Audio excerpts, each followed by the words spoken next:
സ്ഥിരമായ ഒരു റിലേഷൻഷിപ്പിൽ താല്പര്യമില്ലെങ്കിൽ ഇനി തന്നെ ശല്യം ചെയ്യരുത് എന്ന് പറഞ്ഞ് റുവോ ഗുവാഞ്ചിക്ക് വാണിംഗ് നൽകിയിട്ട് പോകുന്നതാണ് കഴിഞ്ഞ എപ്പിസോഡിൽ നമ്മൾ കണ്ടു നിർത്തിയത്. ഈ എപ്പിസോഡിന്റെ തുടക്കത്തിൽ കാണിക്കുന്നത് ന്യൂ ഇയർ ദിവസം രാത്രി ഷുയി അമ്മയ്ക്കൊപ്പം ഇരിക്കുന്നതാണ്. അച്ഛൻ ഫുഡൊക്കെ റെഡിയാക്കിക്കൊണ്ടിരിക്കുന്നു. അവൾ ഫോണിൽ എല്ലാവർക്കും ന്യൂ ഇയർ വിഷസ് അയച്ചുകൊണ്ടിരിക്കുകയാണ്. യുവിന് വിഷസ് അയച്ചോ എന്ന് അമ്മ പ്രത്യേകം ചോദിക്കുന്നുണ്ട്. അവനെ ഇങ്ങോട്ടേക്ക് ഒരു ദിവസം ക്ഷണിച്ചാലോ എന്ന് അമ്മ പറഞ്ഞുകൊണ്ടിരിക്കുമ്പോഴാണ് അവൾക്ക് ഷിയാന്റെ കോൾ വന്നത്. അവൾ വേഗം മുറിയിലേക്ക് ഓടുന്നു. റൂമിലെത്തിയ ശേഷമാണ് അവൾ കോൾ അറ്റൻഡ് ചെയ്യുന്നത്. രണ്ടുപേരും പരസ്പരം മിസ് ചെയ്യുന്നതിനെ കുറിച്ച് പറയുന്നു. തമ്മിൽ കാണാൻ ഇനിയും കുറച്ച് ദിവസങ്ങൾ ബാക്കിയുള്ളതിന്റെ വിഷമം അവൾ പറയുന്നുണ്ട്. അവളെ ഫുഡ് കഴിക്കാൻ അമ്മ വിളിക്കുന്നതിനാൽ അധിക സമയം സംസാരിക്കാൻ കഴിയാതെ പെട്ടെന്ന് അവൾക്ക് വെച്ചിട്ട് പോകേണ്ടി വരുന്നു. അപ്പോഴേക്കും ഷിയയുടെ അച്ഛൻ അവനെയും ഫുഡ് കഴിക്കാൻ വിളിക്കാൻ എത്തുന്നുണ്ട്. ഷുയി ചെല്ലുമ്പോൾ അച്ഛനും അമ്മയും തമ്മിൽ അവളെയും യുവിനെയും ഒരുമിച്ച് ഭക്ഷണം കഴിപ്പിക്കാൻ കൊണ്ടുപോകുന്നതിനെ കുറിച്ചൊക്കെ സംസാരിച്ചുകൊണ്ട് നിൽക്കുകയാണ്.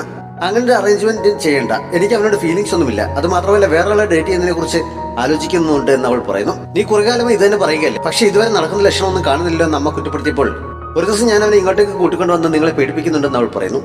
നല്ലൊരു ദിവസമായിട്ട് ആവശ്യമില്ലാത്തൊന്നും പറയുന്നെന്ന് പറഞ്ഞ അമ്മ അവളെ വഴക്ക് പറയുന്നു. ഷിയാനും കുടുംബത്തിനൊപ്പം ഡിന്നർ കഴിക്കായിരുന്നു ഈ സമയം. ഗുവാഞ്ചിയും അച്ഛനും അവർക്കൊപ്പം തന്നെയാണ് ആഘോഷിക്കുന്നത്. ന്യൂ ഇയർ ആയതുകൊണ്ട് ഷിയയുടെ അച്ഛനും അവിടെയുണ്ട്. കുറെ കാലത്തിന് ശേഷമാണ് എല്ലാവരും കൂടി ഇങ്ങനെ ഒരുമിച്ച് കൂടുന്നത്. അതുകൊണ്ട് വിശേഷങ്ങളൊക്കെ പറഞ്ഞ് സന്തോഷത്തോടെ എല്ലാവരും ഡിന്നർ കഴിക്കുന്നു. ഷുയിയും യുവും അവരുടെ കുടുംബത്തോടൊപ്പം സന്തോഷത്തോടെ ന്യൂ ഇയർ ആഘോഷിക്കുന്നത് കാണിക്കുന്നുണ്ട്. റുവ മാത്രം കൂട്ടിനാരുമില്ലാതെ ഫ്ളാറ്റിന് മുന്നിൽ കുട്ടികൾ ആഘോഷിക്കുന്നത് കണ്ടുകൊണ്ട് നിൽക്കുകയാണ്. ഡിന്നർ കഴിഞ്ഞ് ഷുയി ഹാളിലിരിക്കുന്ന സമയത്ത് ഷിയാൻ അവളെ വീഡിയോ കോൾ ചെയ്യുന്നുണ്ട്. അവൾ മുമ്പത്തെ പോലെ വീണ്ടും മുറിയിലേക്ക് ഓടുന്നു. ഇതും കൂടി ആയപ്പോൾ ഇനി ശരിക്കും അവൾക്ക് റിലേഷൻ വല്ലതും കാണുമോ എന്ന് അമ്മയ്ക്ക് സംശയമാക്കുന്നു. അതൊന്നും അറിയാനായി രണ്ടുപേരും കൂടി അവളുടെ മുറിയുടെ വാതിലിന്റെ അടുത്ത് പോയി നിൽക്കുന്നു. 2 ദിവസത്തിനുള്ളിൽ കോളേജിൽ പഠിച്ച ഒരു സീനിയറിന്റെ വിവാഹമുണ്ട്, അതിന് പോകുന്നുണ്ടെന്ന് ഷിയാനോട് പറയുന്നു. അവൻ അതിനെക്കുറിച്ച് ഡീറ്റെയിലായി ചോദിച്ചപ്പോൾ അവൾ അതിനെക്കുറിച്ചൊക്കെയാണ് സംസാരിച്ചത്. എന്തായാലും അവൾക്ക് ഏതോ റിലേഷൻ ഉണ്ടെന്ന് അച്ഛനും അമ്മയ്ക്കും ഉറപ്പാകുന്നു. കൂടുതൽ കേൾക്കാൻ നിൽക്കാതെ അവർ തിരികെ പോകുന്നുണ്ട്. വീട്ടിലെല്ലാവരും ഉള്ളത് കൊണ്ട് ഷിയാൻ അധിക സമയം സംസാരിക്കാൻ നിൽക്കുന്നില്ല. എല്ലാവരും ഉറങ്ങിയ ശേഷം വിളിക്കാമെന്ന് പറഞ്ഞ് അവൻ ഫോൺ വെച്ചിട്ട് അകത്തേക്ക് ചെല്ലുന്നു. 10 മിനിറ്റിൽ കൂടുതലായിട്ട് അവൻ പുറത്തേക്കിറങ്ങി നിന്ന് വീഡിയോ കോൾ ചെയ്തത് ആരെയാണെന്ന് ചോദിച്ചുകൊണ്ട് ഷിയെ അവന് ചോദ്യം ചെയ്തു തുടങ്ങുന്നു. ഗേൾഫ്രണ്ടിനെയാണ് എന്ന് അവൻ അപ്പോൾ തന്നെ സമ്മതിച്ചു കൊടുക്കുന്നുണ്ട്. എല്ലാവരും ഇരിക്കുമ്പോൾ അവരത് സമ്മതിച്ചത് കൊണ്ട് ആരാണെന്ന് കൂടി പറയാൻ എല്ലാവരും നിർബന്ധിക്കുന്നുണ്ടെങ്കിലും അവളോട് കൂടി ചോദിച്ചിട്ട് പിന്നീട് പറയാമെന്ന് പറയാൻ തൽക്കാലം ഒഴിഞ്ഞു മാറുന്നു.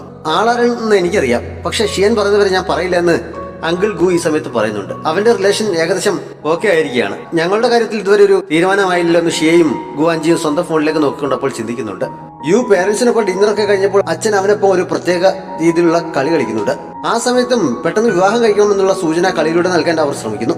അച്ഛൻ എഴുന്നേറ്റ് പോയി കഴിഞ്ഞപ്പോൾ അവൻ ആ ചെസ് കരിക്കളുടെ ഒരു ഫോട്ടോ എടുത്തിട്ട് കളിക്കുന്ന സമയത്ത് പോലും അച്ഛനും അമ്മയും എന്നെ വിവാഹം കഴിക്കാൻ നിർബന്ധിച്ചുകൊണ്ടിരിക്കുകയാണ് എന്ന കുറിപ്പോടെ പോസ്റ്റ് ചെയ്യുന്നു. ഷിയാൻ അപ്പോൾ തന്നെ അത് കാണുന്നുണ്ട്. അവൻ ചിരിച്ചുകൊണ്ട് എന്തോ റിപ്ലൈ ഇടാൻ തുടങ്ങിയപ്പോഴേക്കും എന്റെ വീട്ടുകാർക്കും ഇത് തന്നെയാണ് പണി എന്ന് പറഞ്ഞ് ഷീ അവിടെ കമന്റ് ഇടുന്നു. അത് കണ്ടപ്പോൾ ഷിയാൻ കുറച്ച് അസ്വസ്ഥനാകുന്നുണ്ട്. അതേസമയത്ത് തന്നെയാണ് പ്രധാനപ്പെട്ട ആളുകളെ കാണുമ്പോൾ ഇതിൽ ഏത് ഡ്രസ്സാണ് എനിക്ക് ധരിക്കാൻ ഏറ്റവും കൂടുതൽ ചേരുന്നതെന്ന് ചോദിച്ചുകൊണ്ട് ഷീ കുറച്ച് ഫോട്ടോസ് അവൻ അയച്ചു കൊടുക്കുന്നത്. അതുകൂടി ആയപ്പോൾ ഇനി വീട്ടുകാരുടെ നിർബന്ധത്തിന് വഴങ്ങി അവൾ യുവിനെ അയക്കുമോ കാണാൻ പോകുന്നതെന്ന് ചിന്തിച്ച് അവന്റെ ടെൻഷൻ ഒന്നുകൂടി കൂടുന്നു. 2 ദിവസത്തേക്ക് ഞാൻ ഇവിടെ കാണുകയില്ല, ഒരു സ്ഥലം വരെ പോവുകയാണെന്ന് എല്ലാവരോടും കൂടി പറഞ്ഞ് എല്ലാവർക്കും ഒരിക്കൽ കൂടി ന്യൂ ഇയർ വിഷ് ചെയ്തിട്ട് അവൻ വേഗം പോകുന്നു. അവന്റെ പുറകെ തന്നെ പെർമിഷൻ വാങ്ങി ഷിയയും പോകുന്നു. നിനക്കും അവരെ പോലെ ബിസിയായി നടന്നുകൂടെ, നീ മാത്രം എന്താണ് തനിച്ചിരിക്കുന്നത് എന്ന് ഗുവാഞ്ചിയോട് എല്ലാവരും ചോദിക്കുന്നുണ്ട്. ബിസിയാകണമെന്ന് അവനും ആഗ്രഹമുണ്ട്, പക്ഷെ നടക്കുന്നില്ലല്ലോ, അതിന്റെ വിഷമത്തിലാണ് അവൻ. അടുത്ത ദിവസം ഷുയി സീനിയറിന്റെ വിവാഹത്തിന് പോകാൻ റെഡിയാകുന്നു. ഷിൻ വരുമെന്ന് ഉറപ്പുള്ളത് കൊണ്ട് അവളുടെ മുന്നിൽ ഒട്ടും മോശമായിരുന്നല്ലോ എന്ന് ചിന്തിച്ച് നന്നായി ഒരുങ്ങിയാണ് അവൾ പോകുന്നത്. വെഡിങ് ഹാളിൽ ചെന്ന് സീനിയറിനെ കണ്ട് അവൾ സംസാരിക്കുന്നു. അതിനുശേഷം ഗസ്റ്റിന്റെ കൂട്ടത്തിൽ ഇരിക്കാൻ പോകുന്ന സമയത്ത് അവളുടെ പഴയ ഫ്രണ്ട്സ് വന്ന് അവളെ വിളിച്ചുകൊണ്ടുപോയി അവരുടെ കൂടെ ഇരുന്നു.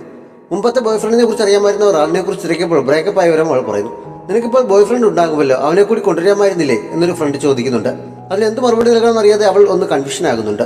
അപ്പോഴേക്കും ഷിൻഷുവും ഷിയാനും കൂടി അങ്ങോട്ടേക്ക് വരുന്നതിനാൽ എല്ലാവരുടെ ശ്രദ്ധ അങ്ങോട്ട് തിരിയുന്നു. ഷുയെ കണ്ടപ്പോൾ ഷിൻ തന്റെ ബോയ് ഫ്രണ്ടിനെ അധികാരത്തോടെ ചേർത്ത് നിർത്തുന്നുണ്ട്. ഷു ഇതൊക്കെ കണ്ട് പുച്ഛമിട്ടിരിക്കുകയാണ്. ബാക്കി ഫ്രണ്ട്സ് അവിടെ ആയിരുന്നതിനാൽ അവരും അവർക്കൊപ്പം തന്നെയാണ് വന്നിരുന്നത്. വിവാഹം കഴിഞ്ഞ് ബ്രൈഡ് ബൊക്കെ അറിയുന്ന ഒരു ചടങ്ങുണ്ടല്ലോ, കുറെ പെൺകുട്ടികൾ അത് പിടിക്കാനായി പോയി നിൽക്കുന്നുണ്ടെങ്കിലും ബൊക്കെ വന്ന് വീണത് ഷുയുടെ മടിയിലാണ്. അതുകൊണ്ട് അവൾക്ക് മൈക്കിലോട് സംസാരിക്കേണ്ടി വരുന്നു.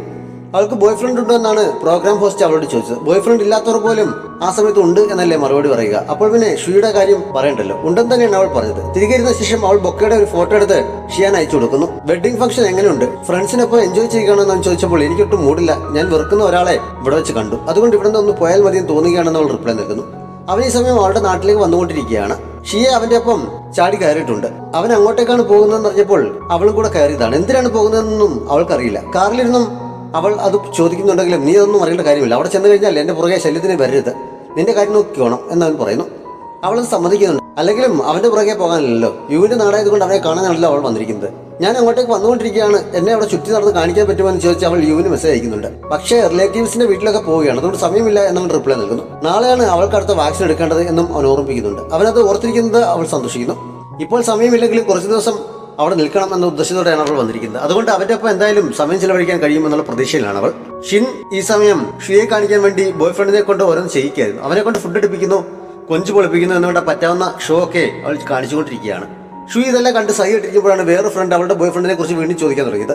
അവൻ ഏത് നാട്ടുകാരനാണ്, അവളുടെ പ്രൊഫഷൻ തന്നെയാണോ എന്നൊക്കെ ആ ഫ്രണ്ട് ചോദിച്ചപ്പോൾ അവളുടെ ബോയ് ഫ്രണ്ടിന് എനിക്കറിയാം, നല്ല പേഴ്സണാലിറ്റിയും നല്ല ശമ്പളമുള്ള ജോലിയും എല്ലാം ഉണ്ട്, പക്ഷെ ഭാര്യയും മക്കളും ഉണ്ട് എന്നുള്ള ഒറ്റ കുഴപ്പമേ ഉള്ളൂ എന്ന് പറഞ്ഞ് ഷിൻ അവളെ അപമാനിക്കുന്നു. അത് സത്യമാണെന്ന് ചോദിച്ച് എല്ലാവരും കൂടി ഷുയെ കുറ്റപ്പെടുത്തി സംസാരിക്കാൻ തുടങ്ങുന്നു. ഇങ്ങനെയൊക്കെ പറഞ്ഞത് എന്തിനാണെന്ന് ചോദിച്ച് ഷിൻഷു ഷിന്നെ വഴക്ക് പറയുന്നുണ്ട്. നിന്നെ പോലെ മറ്റുള്ളവരുടെ റിലേഷൻ നശിപ്പിക്കാൻ മാത്രം സാമർഥ്യമൊന്നും എനിക്കില്ല എന്ന് പറഞ്ഞ് ഷുയി അവളോട് ദേഷ്യപ്പെടുന്നുണ്ട്. ഈ സമയത്താണ് നിനക്ക് ഇവിടെ ഇരിക്കാൻ താല്പര്യമില്ലെങ്കിൽ പുറത്തേക്ക് ഇറങ്ങി വാ, ഞാൻ ഇവിടെ നിൽപ്പുണ്ടെന്ന് പറഞ്ഞ് ഷിയാൻ അവൾക്ക് വോയിസ് മെസ്സേജ് അയച്ചത്. അപ്പോൾ തന്നെ എല്ലാവരോടും പറഞ്ഞിട്ട് അവിടെ നിന്ന് ഇറങ്ങിപ്പോകുന്നു.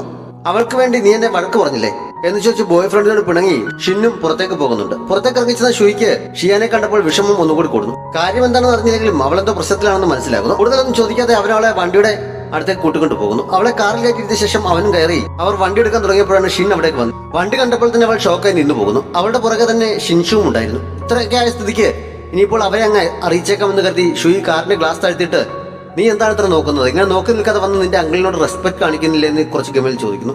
ഇപ്പോൾ എന്താണ് ഇതിനുള്ളിൽ ഇരിക്കുന്നതെന്ന് ചിന്തിച്ച് ഷിൻ ആകെ അന്തം വിട്ട് നിൽക്കുമ്പോഴാണ് ഡ്രൈവർ ഫാൻ ഫ്രണ്ടിലത്തെ ഗ്ലാസ് താഴ്ത്തിയിട്ട് നീ എന്താണ് ഇവിടെ നിൽക്കുന്നതെന്ന് അവളോട് ചോദിക്കുന്നത്. അവൾ അദ്ദേഹത്തെ അങ്കിൾ എന്ന് വിളിച്ചുകൊണ്ട് ഞാൻ ഇവിടെ ഒരു വിവാഹത്തിന് വന്നതാണെന്ന് പറയുന്നത് കേട്ടപ്പോൾ ഷുയി ശരിക്കും ഞെട്ടുന്നു. ഇത്രയും കാലം ഷിയാനാണ് അവളുടെ അങ്കിൾ എന്നാണല്ലോ കരുതിയിരുന്നത്.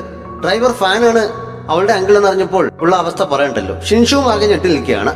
ഷിയാന് അത് ആരാണെന്ന് പോലും ഇതുവരെ മനസ്സിലായിട്ടില്ല. കഴിഞ്ഞ 3-4 മാസങ്ങളായി താൻ എന്താണ് കാണിച്ചു കൂട്ടിയതെന്നോർത്ത് ഷുയി ഒന്നും മിണ്ടാൻ പോലും കഴിയാത്ത അവസ്ഥയിലിരിക്കുകയാണ്. അപ്പോഴേക്കും അകത്ത് നടന്നതിനെ കുറിച്ച് അറിഞ്ഞ് അവളുടെ സീനിയർ അവളെ അന്വേഷിച്ച് അവിടേക്ക് വരുന്നു. പുറകെ തന്നെ അവരുടെ ഫ്രണ്ട്സും എത്തുന്നു. ഇങ്ങനെയൊക്കെ സംഭവിച്ചത് പോയതിന് സീനിയർ അവളോട് ക്ഷമ പറയുന്നു. ഫ്രണ്ട്സ് പറയുന്നത് കേട്ടപ്പോഴാണ് അവിടെ എന്താണ് നടന്നത് എന്ന് ഷിയാൻ അറിയുന്നത്.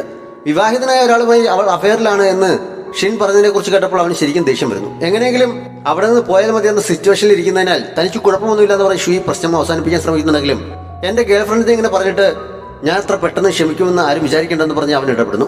അവളുടെ കയ്യിൽ മുറുകെ പിടിച്ചുകൊണ്ടാണ് ഇത് പറയുന്നത്. കുഴപ്പമൊന്നും ഉണ്ടാക്കില്ല എന്ന അർത്ഥത്തിൽ ഷുയി അവനെ നോക്കുന്നുണ്ടെങ്കിലും അവനത് കട്ടതായി നടിക്കുന്നില്ല. തന്റെ നീസിന്റെ ഭാഗത്തെ കുഴപ്പമായതുകൊണ്ട് ഡ്രൈവറും അവനോട് സംസാരിച്ച് നോക്കാൻ ശ്രമിക്കുന്നുണ്ടെങ്കിലും അവന്റെ ദേഷ്യപ്പെട്ടുള്ള നോട്ടം കണ്ടപ്പോൾ അദ്ദേഹവും പിന്നെ ഒന്നും പറയുന്നില്ല. ക്ഷമ പറയാൻ ഷിന്നെ ആകെ കാണിക്കുകയും ചെയ്യുന്നു. വേറെ വഴിയില്ലാതെ അവൾ സോറി പറയുന്നുണ്ട്. പക്ഷെ ഒറ്റ വാക്കിൽ സോറി പറഞ്ഞത് പോരാന്ന് ഷിയാൻ പറയുന്നതിനാൽ മനസ്സോടെ അല്ലെങ്കിലും നീട്ടി വലിച്ച് നല്ലൊരു ക്ഷമാപണം അവൾക്ക് നടത്തേണ്ടി വരുന്നു. അവളോടുള്ള വാശിക്കാണ് താൻ ആദ്യമായി എടുക്കാൻ ശ്രമിച്ചതെന്ന് ഷിയാൻ അറിയുമെന്ന പേടി കാരണം ഷുയിക്ക് എങ്ങനെയെങ്കിലും അവിടെ നിന്ന് പോയാൽ മതിയെന്നാണ്. അതുകൊണ്ട് ഷിന്നിന്റെ ക്ഷമ പറച്ചിലൊക്കെ അവൾ പെട്ടെന്ന് തന്നെ സ്വീകരിക്കുന്നു. അപ്പോഴും അവളുടെ മുഖത്തൊരു തൃപ്തിയില്ലാത്തത് ഷിയാൻ ശ്രദ്ധിക്കുന്നുണ്ട്. എന്തായാലും അവർ അവിടെ നിന്ന് പോകുന്നു. ഷിൻ ഇത്രയും കാലം പണക്കാരിയാണെന്ന രീതിയിൽ തന്നെ ചീറ്റ് ചെയ്യുകയായിരുന്നു തിരിച്ചറിഞ്ഞ ഷോക്കിലാണ് ഷിൻഷോ. അപ്പോഴാണ് അവളെയും കൂട്ടി വന്ന് വിവാഹത്തെ പ്രശ്നമുണ്ടാക്കിയതിന് സീനിയർ അവനോട് ദേഷ്യപ്പെട്ടിട്ട് പോയത്. ബാക്കി ഫ്രണ്ട്സും അവരെ കളിയാക്കിയിട്ടാണ് അകത്തേക്ക് കയറി പോയത്. എല്ലാവരും പോയി കഴിഞ്ഞപ്പോൾ അങ്കിളിനെ കുറിച്ച് നീ എന്തിനാണ് എന്നോട് കള്ളം പറഞ്ഞതെന്ന് അവൻ ചോദിക്കുന്നു. അതിന് ഞാൻ എന്ത് കള്ളമാണ് പറഞ്ഞത്, എന്റെ അങ്കിളിനെ കുറിച്ച് ഓരോ വിചാരിച്ചത് നീയല്ലേ, അങ്കിളിന്റെ കാശ് കണ്ടിട്ടാണോ നീ എന്നെ പ്രേമിച്ചത്, ഇത്രയ്ക്ക് നട്ടില്ലാത്തവനാണോ നീ എന്നൊക്കെ ചോദിച്ച് അവനോട് ദേഷ്യപ്പെട്ട് അവൾ അവിടെ നിന്ന് പോകുന്നു. ചുരുവിൽ പണക്കാരനാവാൻ വേണ്ടി നല്ലൊരു ഗേൾഫ്രണ്ടിനെ നഷ്ടപ്പെടുത്തി അവൾക്കൊപ്പം കൂടിയിട്ട് ഇപ്പോൾ പെരുവഴിയിലായ അവസ്ഥയിലായി അവൻ. ഷുയി ഈ സമയം കാറിന്റെ ഗ്ലാസ് പോലും ഇടാൻ മറന്ന് തനിക്ക് പറ്റിയ അബദ്ധത്തെക്കുറിച്ച് ചിന്തിച്ച് ആകെ വല്ലാത്ത രീതിയിൽ ഇരിക്കുകയായിരുന്നു. ഇത് ശ്രദ്ധിച്ച ഷിയാൻ എന്താണ് സംഭവിച്ചതെന്ന് അവളോട് ചോദിക്കുന്നുണ്ടെങ്കിലും എന്റെ ഫ്രണ്ട് എന്നെ അപമാനിക്കുന്ന രീതിയിൽ സംസാരിച്ചു, അല്ലാതെ പ്രത്യേകിച്ചൊന്നുമില്ല എന്ന് പറഞ്ഞാൽ ഒഴിഞ്ഞു മാറുന്നു. അവൻ എല്ലാ തിരക്കുകളും മാറ്റിവെച്ച് ഇത്ര ദൂരം അവളെ കാണാൻ വേണ്ടി വന്നിട്ട് അതിനെക്കുറിച്ച് അവളൊന്നും ചോദിക്കുന്നത് പോലുമില്ല. ഈ സമയത്താണ് ഷിയെ അവളുടെ ഫോണിലേക്ക് വിളിച്ചിട്ട് ഞാൻ ഈ സിറ്റിയിൽ എത്തിയിട്ടുണ്ട്, ഒരുമിച്ചൊരു ഹോട്ട് ബാത്തിന് വരാൻ ടൈം ഉണ്ടെന്ന് ചോദിച്ചത്. അവന്റെ അടുത്ത് നിന്ന് എങ്ങനെയെങ്കിലും രക്ഷപ്പെടാൻ വെയിറ്റ് ചെയ്തിരുന്ന അവൾ ഈ അവസരം മുതലെടുത്ത് നേരത്തെ പ്ലാൻ ചെയ്തിരുന്നതാണ് എന്ന രീതിയിൽ ഞാൻ എത്തിക്കോളാം എന്ന് പറഞ്ഞ് ഫോൺ വെക്കുന്നു. നീ വരുമെന്ന് ഞാൻ അറിഞ്ഞിരുന്നില്ല, അതുകൊണ്ട് നേരത്തെ ഒരു ഫ്രണ്ടുമായി ഒരു പ്രോഗ്രാം ഇട്ടിരുന്നു, അതിന് പോകണമെന്ന് അവൾ അവനോട് പറയുന്നു. അവൾ തന്നെ ഒഴിവാക്കാൻ ശ്രമിക്കുകയാണ് എന്ന് അവന് മനസ്സിലാകുന്നുണ്ട്. എന്നോട് കള്ളം പറഞ്ഞിട്ട് നീ വല്ല ബ്ലൈൻഡ് ഡേറ്റിന് പോവുകയാണ് എന്ന് അവൻ ചോദിച്ചപ്പോൾ എനിക്കതിന്റെ ആവശ്യം എന്താണ് എന്ന് പറഞ്ഞ് അവൾ എതിർക്കുന്നു. ഇത്ര ദൂരം വന്നിട്ട് അവൾ തന്റെ ഒപ്പം സമയം ചിലവഴിക്കാത്തതിന്റെ വിഷമം ഉണ്ടെങ്കിലും അവൾ പറഞ്ഞതനുസരിച്ച് അവൻ അവളെ അവിടെ തന്നെ ഡ്രോപ്പ് ചെയ്യുന്നു. ഷുയി വിളിച്ച ഉടനെ തനിക്കൊപ്പം വരാമെന്ന് സമ്മതിച്ചുകൊണ്ട് അവൾ തനിച്ചായിരിക്കുമെന്ന് ഷിയെ ഊഹിക്കുന്നു. ഷിയാൻ അവിടേക്ക് വരുന്നു എന്ന് പറഞ്ഞപ്പോൾ അവൾ കരുതിയത് ഷുയിയെ കാണാൻ വേണ്ടി ആയിരിക്കുമെന്നാണ്. പക്ഷേ ഷുയിക്ക് വേറെ ആരെയോ ഇഷ്ടമാണെന്നല്ലേ പറഞ്ഞിരിക്കുന്നത്, അതുകൊണ്ട് അങ്കിളിന് ചാൻസ് ഉണ്ടാവാൻ സാധ്യതയില്ല. എന്തായാലും അവസരം കിട്ടിയാൽ അങ്കിളിന് വേണ്ടി ഷുയിയോടൊന്ന് സംസാരിച്ച് നോക്കണം എന്നൊക്കെ അവൾ തീരുമാനിക്കുന്നു. ഷുയി ഒരു ടാക്സി വിളിച്ച് തിരികെ പോകുന്നതിനിടയിൽ റുവയെ വിളിച്ച് നടന്നൊക്കെ അറിയിക്കുന്നു. കാര്യങ്ങൾ കൈവിട്ടു പോയി എന്ന് റുവയ്ക്ക് മനസ്സിലാകുന്നുണ്ടെങ്കിലും തൽക്കാലം ഒന്നും സംഭവിച്ചിട്ടില്ലാത്ത പോലെ ഷിയാനോട് പെരുമാറിയാൽ മതി. നീ ഇങ്ങനെ തെറ്റിദ്ധരിച്ചാണ് അവനോട് അടുക്കാൻ ശ്രമിച്ചതെന്നുള്ള വിവരം നമുക്ക് രണ്ടുപേർക്കും അല്ലാതെ മറ്റാർക്കും അറിയില്ലല്ലോ, അതുകൊണ്ട് അവനും അറിയാൻ പോകുന്നില്ല എന്ന് പറഞ്ഞ് അവളെ സമാധാനിപ്പിക്കുന്നു. അവൾ അതിനുശേഷം ഷിയയ്ക്കൊപ്പം ഹോട്ട് ബാത്തിൽ ചെല്ലുന്നുണ്ടെങ്കിലും നല്ല മൂഡ് ഓഫ് തന്നെയായിരുന്നു. അത് ശ്രദ്ധിച്ച ഷിയ എന്തെങ്കിലും പ്രശ്നമുണ്ടെന്ന് അന്വേഷിക്കുന്നു. ഷുയി ഒന്നുമില്ല എന്ന് പറഞ്ഞ് ഒഴിഞ്ഞു മാറുന്നുണ്ട്. അങ്കിളിന്റെ കാര്യത്തെക്കുറിച്ച് സംസാരിക്കാൻ വേണ്ടി മുമ്പ് ഷുയി താല്പര്യപ്പെട്ട് പുറകെ നടന്ന ആളുമായിട്ടുള്ള റിലേഷൻ എങ്ങനെ പോകുന്നു എന്ന് ഷിയെ ചോദിക്കുന്നുണ്ട്. അതിനെക്കുറിച്ചും പറയാതിരിക്കുന്നതാണ് നല്ലത്. നീ അതിനെക്കുറിച്ച് മറന്നേക്ക്, അത് വളരെ കോംപ്ലിക്കേറ്റഡ് ആണ് എന്നൊക്കെയാണ് അവൾ മറുപടി നൽകിയത്. എങ്കിൽ പിന്നെ അതങ്ങ് വിട്ടുകളാ. എൻ്റെ ഒരു അങ്കിളുണ്ട്, കാണാൻ നല്ല സുന്ദരനാണ്, നല്ല റിച്ചാണ്. അങ്കിളിനെ ഞാൻ പരിചയപ്പെടുത്തട്ടെ എന്നവൾ ചോദിക്കുന്നു. ഇപ്പോൾ ഒരു അങ്കിളിനെയും പരിചയപ്പെടാനുള്ള സാഹചര്യത്തിലല്ല ഞാൻ, അതുകൊണ്ട് തൽക്കാലം പുതിയ തലവേദന കൊണ്ടുവരില്ല എന്ന് പറഞ്ഞ് ഷുയി ഒഴിഞ്ഞു മാറുന്നു. അവൾക്കൊപ്പം ഒരു സെൽഫി എടുത്ത് അവരുടെ ഫാമിലി ഗ്രൂപ്പിൽ പോസ്റ്റ് ചെയ്യുന്നുണ്ട്. അതിനുശേഷം ഷുയി അവളുടെ റിലേഷൻ എന്തോ പ്രശ്നത്തിലാണ്, ഈ അവസരം മുതലെടുത്ത് അങ്കിളിന് വേണമെങ്കിൽ സ്കോർ ചെയ്യാമെന്ന് പറഞ്ഞ് ഷിയാൻ്റെ ഒരു മെസ്സേജ് അയക്കുകയും ചെയ്യുന്നു. ഇതൊന്നും പറയുന്നത് ഷുയി അവൾക്കൊപ്പം പുറത്തേക്ക് ഇറങ്ങുന്ന സമയത്ത് അവർക്കെതിരായി ഷിയാൻ നടന്നു വരുന്നു.